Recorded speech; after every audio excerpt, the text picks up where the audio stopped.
So hey peeps, welcome back to my channel. For those of you who were with me from the last video, and if you're new, welcome to Vice Script's Perspective.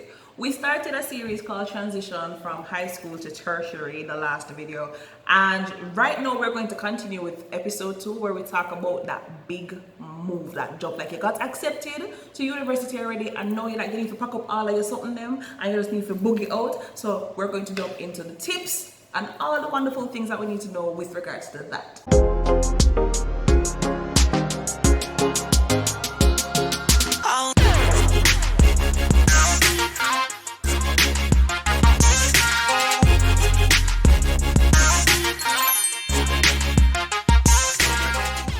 You have gotten your acceptance letter and now it is time for you to pack up all your stuff and make the big move. Definitely you want to get in contact with your faculty office or your program organizers because usually they tend to have a orientation process.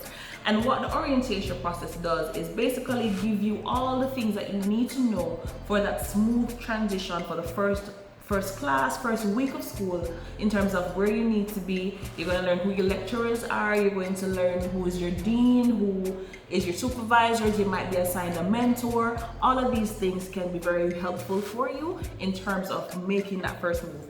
And most times, I'm going to go to an limb and say most times, your faculty office has a handbook that you can use to see what the grading schemes are like, what the lecturers are teaching, and all the different things that you need to know about the faculty. Well, how much credits for this, how much credits for that, how they treat this, how they treat that. All of this is going to be in your handbook. And here's the thing, this is the time you can ask all the questions that you want to ask that you're not certain of. Go to your orientation process. It's going to help you. It's not mandatory. I'm not going to say it is mandatory, but really and truly it is better for you to go to your orientation. So if you're going to be one of those persons who are going to live on hall, they also too oftentimes have an orientation process, and therefore you want to also call them and find out which day you're supposed to move in to your new room on hall and learn all the things that you need to learn. Like, now what I'm go pack up all of your suitcase, put everything in there, and then boom, you just show up at the people in place randomly. You can't do that. That's not how that works. There is a system for everything. So call and find out when you need to move it. Guys, most times the place of residence on campus oftentimes have kitchens with multiple industrial stoves and fridges and all these things. Do not pack up your entire household and carry it to campus. Carry your essential things. You'll be able to go home some weekends and you can decide, okay, you know what, I think I need to carry this in, or I need to. Do not pack up house, land, and everybody and carry it to campus with you. There is no need for that, and more than likely you will not have the space to accommodate it. And you can even ask them, hey, what are some of the things I might need to carry with me so that you are well equipped and prepared? How about that? So one of the things you definitely need to do when you get on campus is register for your courses. Now, most of the times, registration for your courses is online. So you need the credentials and all that stuff to log in and get your timetable structured. Now, you can either do this at your orientation process or at a later point if you happen to not make it to the orientation process. Most of the times you can go to your faculty office and they will have somebody there who will be able to help you in terms of registration for your courses. And if not, if you're going to live on hall, you will have persons there on, well, and I say hall, I mean your hall of residence, your place of residence on campus. Now the thing about it, the university might have multiple streams for a particular course. So depending on the size of the class that you're going to be in, they might decide to have it split in 3 or split in 2, and they call them streams. This is for the University of Jamaica. I'm going to assume that something is similar, if not the same, elsewhere, but the same concept applies. Therefore, you can decide what time is better for you, because sometimes you might just not be a morning person. You're like me, you're not a morning person, and so therefore you kind of want to get your classes somewhere in the middle, or if you're a late evening person, that might work out. And then there are times when you're going to have clashes with other classes, because nobody sits down at the university and work it out like in high school where they're like, okay, so if this class is going to happen at this time, it means that nobody else can have a class at that. That's not how that works. right? That's why they have multiple streams. So you need to try and work your timetable the best way you can so that you're able to go to all your classes without any troubles and any clashes at all. The other thing to note is some programs, they start the first day of school. Like, I know there are going to be some programs where you go and there is like not much going on because it's the first week and they're giving people to kind of like get used to the campus and everything. But there are other programs, especially in the sciences, where the first day your lecturer might just be like, okay, so my name is so and so, my office hours are so and so, you can get me on this email address and so forth and so on. And okay, so the first topic that we're going to be doing today is such. Yeah, you have that. So you actually want to ensure that you are fully aware of what your timetable is and where your classrooms are. Take the time out to identify where your classrooms are so that you're not late for the first class you may have. Listen, I know 2020 and 2021 it is what it is, right? So I know I have the online tips for the classes online. I have it. Don't worry yourself, I'm with you, I know what's up. So just stick around, I have those coming, don't worry yourself, right? If you haven't already, definitely subscribe to Vice Group's Perspective and stay in tune with what we're keeping up with, yeah? All right. This is not a must for everybody, but it's something that works very well for me, and so I'm going to share it with you nonetheless. So when you register for your courses, right, a timetable is automatically generated based on the courses you would have selected and what streams and times and all that stuff. Because I was a person who was into extracurricular activities and all that kind of stuff, I needed to create my own timetable based off that timetable. I just through all the important things, which were the classes, I was able to then identify, okay, I have a slot here, I have a slot there, I can put, that particular activity in that slot, and it just helps you with your time management, and it makes life a whole lot easier.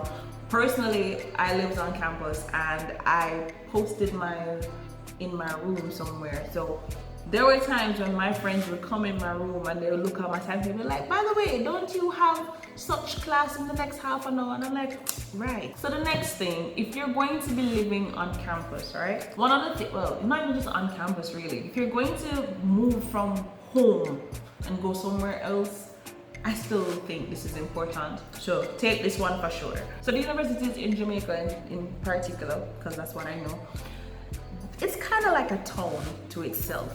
It has its own hospital, it has its own police station, it has 2 or 3 or such banks on the campus. You will also have several different food franchises on the campus. You have various things, like most of the things that you really need for survival is going to be on campus. So take the time out to actually identify where these areas are so that at the appointed time when you need it, you ain't like all over the place. The other thing I would recommend doing, and this is really more of a safety precaution, there are taxi companies that can carry you around to the different areas that you may need to be if you're going out beyond the campus area.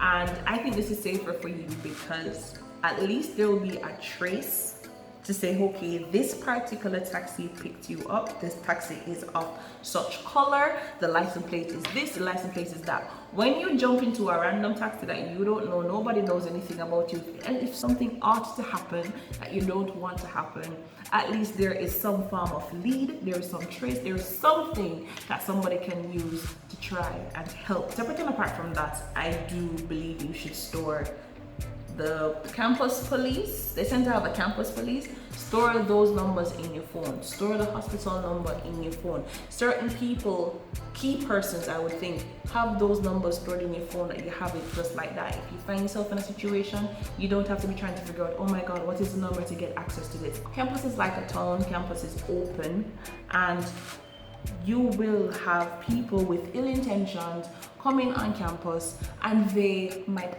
possibly try to attack you, try to steal from you, try to, unfortunately for me, I have not been a victim of such things, but I've had persons that I know go through situations like that. So you know what, you want to try and be safe as possible and minimize the opportunity for something bad like that to happen. Yes, what are the bonus things, and we're ready for the online tips them, because of course a lot of classes are happening online, so we need to also prepare ourselves for that reality, right? Cool, I have it. No worry, I have it. Alright, so if your classes are going to be online, right? One of the obvious things that you definitely need to do is to ensure that you have a proper internet connection. So if you know, say, if internet kind of sketchy, and you know, try work out a plan from before to get a decent internet connection for majority of the times. Sometimes they might want you to have a working camera, but if you don't have a working camera, you can invest in one, or just let them know that, you know, for right now, you just don't have that capability.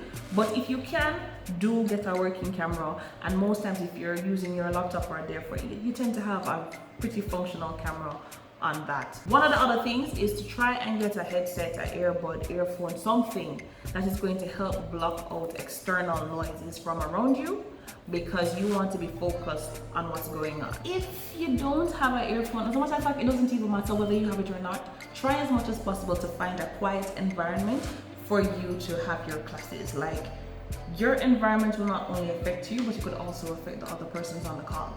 Yes, you might have your mic muted and you will have your video off, possibly. That will help. But for your benefit, try to be in a quiet environment. Try and identify from beforehand what program your lecturer will be using for this class. There are multiple programs out there. There is Zoom, Google Classroom, Teams. There are quite a bit of them.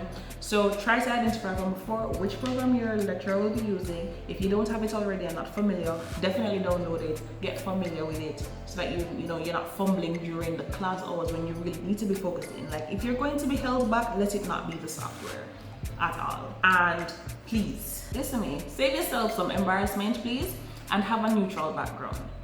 One where more than likely your back is to some form of wall, bookshelf, something, but be mindful of the things that you have in your background. As much as possible, be neutral. As much as possible, try to be neutral with this. I have seen too many videos out there with some sketchy things in people's backgrounds, you know, and parents just walking behind students in almost zero clothes, and that, no, don't be one of those persons. Make sure that you have an environment, a space set up specifically to do your classes. All right, guys, let me tell you, I'm not trying to scare you, but really and truly, unlike high school, like where you had 3 terms and everything for the school year, at university you have like 2 semesters. It's called 2 semesters, and it's 2 periods of time when you're going to do like a whole set of lectures and everything, and then you do the examinations at the end. One semester can oftentimes, depending on what program you're studying, feel like a year and a half of CAPE. It just does. So do not allow yourself to be falling behind just because of minor little things like these. Do not allow these things to defeat you at all, right? You can do it, easy one too, but do not underestimate the little, what most people call the minor things. Cool. So that's it for today, guys. Thank you for sticking around with me. If you have made it to the end of this video, definitely appreciate you guys being here. I hope you join me in the next one. If you do find this video to be helpful, definitely like and please share and subscribe. I will see you around. Of course, when life comes at you, you got to grip it, lock it, own it.